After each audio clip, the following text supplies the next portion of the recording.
Hi, today we're going to create a hologram effect, which is one of my favorites. You can reuse it in your video projects and apply it to any footage. I'll show you how to do it using an example with money, onto which we'll apply a few effects. First, we add Venetian Blinds,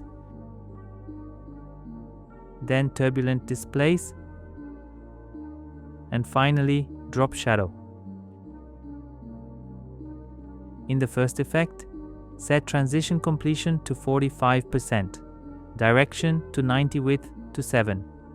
In Turbulent Displace, choose horizontal displacement, amount around 9, size around 12.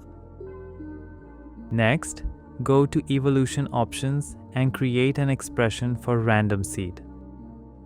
Time multiplied by 10. Then move on to Drop Shadow. Let's set the color to white. Opacity around 35.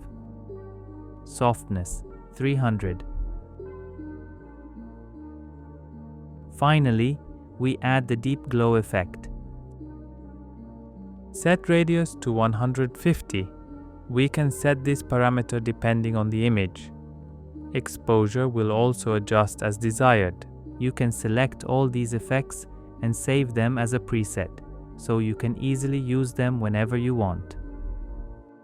Bye.